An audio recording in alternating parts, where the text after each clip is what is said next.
Hello and welcome to a new video. In today's video we're going to take a look at the new Frosmoth, and as you see here as well, I have cool PvP IVs which I only got from one trade thanks to my girlfriend, because this Pokemon is mad expensive and I don't have the rare candies for this Pokemon. So, you can only get this Pokemon currently from the paid research, where you're going to have 2 encounters for it, or you're going to be able to get it from, I think it's 7 kilometers currently, where, yeah, you're going to be able to hatch it, but it's not going to give you a lot of candies. It's very unlikely that you hatch it. It's a very difficult Pokemon to actually get right now. And so this Pokemon itself is going to be already kind of difficult to obtain. I got it through the, or like my girlfriend got it through the special research that you have to pay for. But then you need 400 candies in order to evolve this Pokemon. But not only this, you also have to give this Pokemon 10 body hearts. But not only this, you also have to evolve it at nighttime. Currently it is, 4 PM and something while I'm recording this. You can evolve Pokemon, luckily in Pokemon Go, also for nighttime while it's daytime, if you are using the power of Necrozma. The different Necrozma forms have with their signature move a different kind of ability as well. And with like the Sunspear Strike, you're going to have like always kind of daytime evolutions possible. And with the Moongeist Beam, you're going to be able to evolve Pokemon that only evolve at nighttime during the daytime, which is the way I got this Pokemon, which is the easiest way, by the way, for you if you're struggling to get an evolution done because of the daytime, to fix that issue if you have those 2 Pokemon. But yeah, that is kind of it for this one. Took over 500 candies total, 500 rare candies total. I had 90. I still powered this Pokemon up myself. But yeah, for the second move, which is also 75 candies, plus 400 candies for the evolution, I had to use, my girlfriend basically for that one, so thanks to her. But she got a shiny Spiritomb as a reward for that, so I think we're kind of in a fair position here. Anyway, thanks so much for every battle here as well. You're going to see actually the Urshifu against us in the back, which is kind of a really rare Pokemon, which I wish I had, but mine were sadly a little bit too high to get to this CP. But yeah, basically, this is going to be it kind of for this Pokemon. This Pokemon is kind of a very expensive Pokemon to build, but let's take a look here if it's going to be worth it. Here we're going to have an interesting team as well, which you can talk about now, as the Annihilape is going to be able to win the second battle as well. So, how does this team work? It doesn't work against Dusknoir. This is kind of one of the more issues of this team, Dusknoir, but actually I'm kind of lucky that the opponent stops at the Diggersby. This opponent here, by the way, was the first opponent that I battled today, and so I had to kind of figure out the team. I didn't know exactly on what the Frosmoth bulk would be.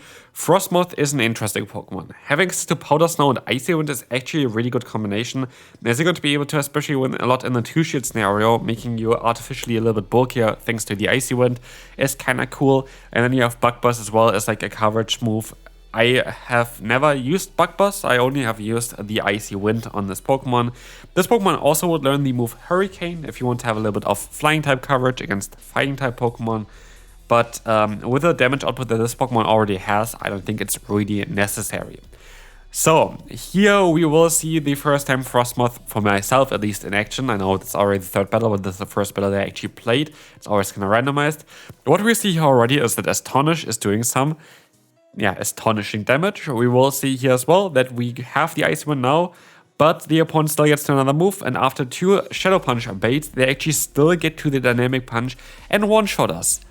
And they still get to another Shadow Punch here, which is kind of madness. And so we got completely destroyed by just the Dusknoir here, which is kind of mad.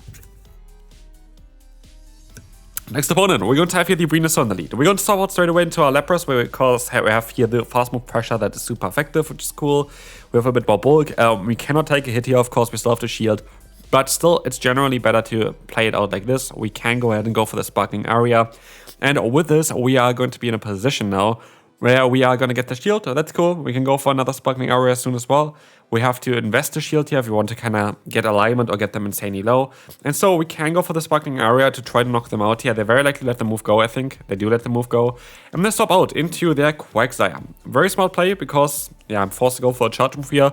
Quagsire is a bit tricky for this team. I need to have kind of my Annihilape aligned against them here in order to do some damage. And so I'll try to get some counter damage in against the opponent. But sadly, they are going to be able to just barely reach 2 Awkward Tails in time. If I had one more counter in, I would have been fine here. But with that, they're going to be able to knock me out. Then it's down to Frosmoth to win this battle. We are shield down, but Frosmoth is going to go up now against the Swampert.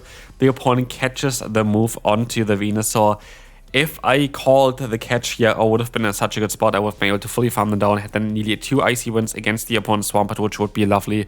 But we didn't, and with that, this game is kinda over. The Sludge is coming through here. It's going to do some solid damage against us. We don't get to the Sparkling area as well. And with that, we just sadly miss out on getting to the moves. And as we already figured out so far, this Pokemon here, the Frosmoth, doesn't really have the greatest bulk. So yeah, this is more of an interesting Pokemon for you to fill the decks most likely. I don't think this Pokemon ever is going to be the best, but it's the first time of this type there. I think it's going to be the only Ice and Bug type Pokemon here. I don't think there's another Ice and Bug type in Pokemon generally. I actually don't think there's any other one. So yeah, I do think that the Frosmoth is basically the only Ice and Bug type Pokemon for Pokemon, and so it's going to be very unique with this kind of typing. But again, yeah, Snom also of course as well. I just looked it up. It's going to be one, but this is unique, but sadly not a great typing at all. With this type, you're going to have a lot of weaknesses, like a lot of weaknesses. You have 2 double weaknesses against Rock and Fire, which we're going to see a Fire type against us eventually later on. We're going to have, the weakness to Steel, we have a weakness to Flying, we have no immunities on this Pokemon, we are resisting Ground, we're resisting Grass, and we're resisting Ice, which is cool if you want to encounter a Bomber Snow, but otherwise, Ground is not right, the resistance in the current meta, Grass and Ice don't exist currently. It is a tough typing. I think it's a very tough typing to run. I think it's kind of held back by this.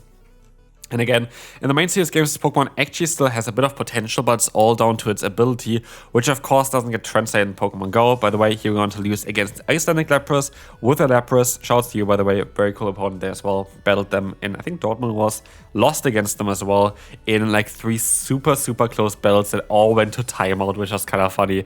So yeah, shouts to you. Anyway, let's commentate a little bit of the battles here as well. After talking a little bit more about the Frosmoth, we're going to have here now the Primeape. We could actually go for the 2 shields and realign if I wanted to, but actually gonna let the move go here, and I could force it. Nah, I just let the move go here as well. I'm gonna go to my Annihilate again, and this should be kind of the way to go. So we are going to be able to go for the full farm down here. Annihilate, honestly, is kind of needed.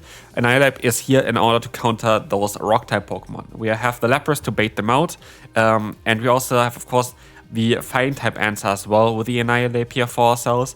And again, this team, I think on paper is kind of the best team that you can run around the lead that we and around the Frosmoth here that we have, because the lead is going to be able to counter most of the weaknesses. Lapras is going to be able to bait out the weaknesses, but also counter those weaknesses as well. And with that, I think that is the best team that you can run around Frosmoth. I don't think there's a better team really that you can run towards it. But this still doesn't mean that Frosmoth is a great Pokemon to run, as we will see here all the time. It is most likely a Pokemon that you gotta see in some limited metas though. I think it's gonna have some play in some limited metas because of the typing it has. It can be very unique. But other than this Pokemon most likely will not really have too much to do in the current, Great League meta, as you're gonna see as well. Dusclops is also very difficult for the team. Just gonna let the move go and we can move on to the next opponent. Swampert against us. Swampert is going to be alright. We're going to be seeing the swap out into the Golisopod, and I was kind of surprised. They actually get to the move here at the exact time where they should get to the move, and I make this really awkward for myself here. I go for a charge move, which I definitely should have not done. I should have just tried to catch the next move. I should have just went for 5 fast moves and swap. Instead, I'm going to go for 5 fast moves and 1 charge move and then try to swap, which means I'm at 11 turns instead of 10 turns, so they get to the move in time. And I'm going to be now 2 shields down with a Frosmoth that really enjoys to have shields, but at least I'm going to have some boost on my Annihilate and some energy, which means the jump tough that's coming in right now is not going to appreciate the Ice Punch. And so, as you will see here, they decide to use a shield as well. A Shadow Annihilate's Ice Punch that's boosted and double super effective against the Shadow Jump Love would definitely do a lot of damage there. But they're going to knock us out. But we're going to have the Frosmoth aligning us here perfectly, as we can catch the Hydro Cannon most likely onto our Lapras. It is going to be resisted, and we're going to have perfect alignment for this battle now, as the Frosmoth is going to have the alignment against the Jump Love. But while you think this is going to be super great, as Ice is double super effective against them, it is not that great because Aerial Ace and Acrobatics is one of the weaknesses of Frosmoth, and with a Pokemon that's already squishy, getting hit by an Aerial Ace is most likely one shot from the range we're currently in already. And that makes it a little bit problematic, but what we see here is that I am going to be able to go for the Icy Wind. I overfarmed a little bit so I can outspeed the Swampert as well. I know that I should be able to win the CMP tie against the Swampert, as I have been taking a ton of damage every single time a move comes through against me. I will be able to now get the KO here, and Frosmoth actually was able to sweep that battle. So next up, we're going to have here Annihilape against Annihilape. This depends on who wins CMP tie, and I could definitely see that I could be the one that wins CMP tie, because as we will see here, we are going to be able to go for the Rage Twist. The opponent is going to decide to use a shield. We can shield as well, but we have a little bit of an attack investment on ours. It's not too much, but I think it's better than most people have. As you can see here, this is going to be a CMP tie, where you will be able to win this one here, but I could also see that the opponent maybe wants to try to swap out after this one, and so I decided to use a shield. I am definitely going to be in a better spot here, as we see the opponent swap onto the Dedenne. I overfarm, I swap onto the Frosmoth, and I can take a hit here, which is, yeah, it is an interesting one. We're going to try our best to get to another Icy Wind, and we can get to the Icy Wind, I think on a CMP tie, and this is going to be alright. Gonna get the drop onto the opponent. Dedenne is here. Dedenne is gonna still knock us out, but we're gonna be able to now take advantage of the Dedenne and try to get as much energy as possible, which we're gonna do with the Lapras. I hope this works out for us, even against the Annihilape from the opponent. They swap onto the Annihilape to just catch the move here onto their own Lapras. And so we are currently in an interesting version here, because you could have here the Lapras against Lapras and the Annihilape against the Annihilape. And now it depends on if we're going to be able to get to the charge move with our own Annihilape faster. And as we got 4 fast moves in against the Dedenne earlier on, I am quite hopeful, but they stayed against the Lapras, but I think they only got 2 fast moves in, which means if everything goes correctly, we should be fine here with our own Annihilape to outspeed them, and we can, which is absolutely fantastic. This is going to be it for this battle, and we can move on to the second to last battle for today's video. So yeah, again, if you appreciate my girlfriend's actually spending 400 rare candies on this Pokemon, or 475, then feel free to leave a like. I would really appreciate it.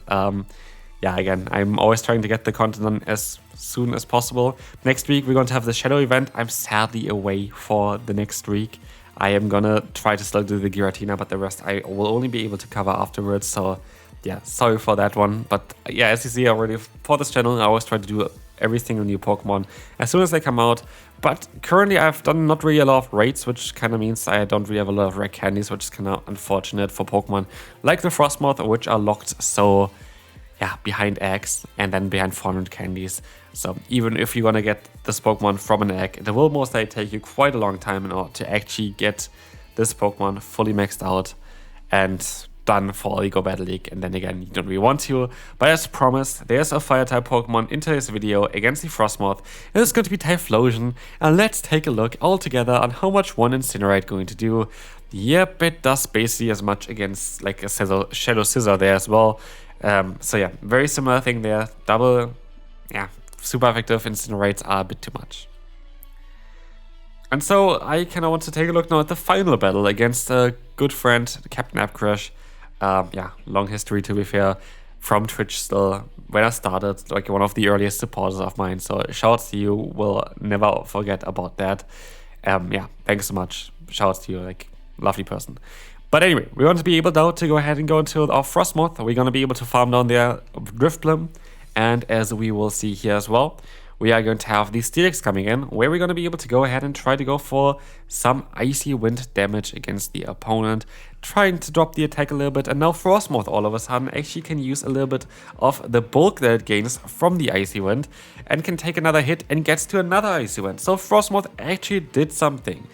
So again, the way you saw this video here as well should tell you that Frosmoth maybe not the Pokemon that you need to have for the GO Battle League, but it's still a fun one to use, and I think it's such a unique one with the new type of Ice and Bug. And again, I do think that maybe down the line there's going to be a cup where this Pokemon has some potential, and you might want to have one for that one. So for this, I'm quite happy to have one for the current Great League there as well. I'm going to keep it Great League level. Could have also tried to get it for the Ultra League, but I'm not going to do that. And here we are going to be able to win against a Toedscruel. Very cool Pokemon as well. Again, shouts to you, Captain Abcrush, and this is going to be it for this video. Hope you enjoyed it. If you did, feel free to leave a like, and I will see you then. Bye bye.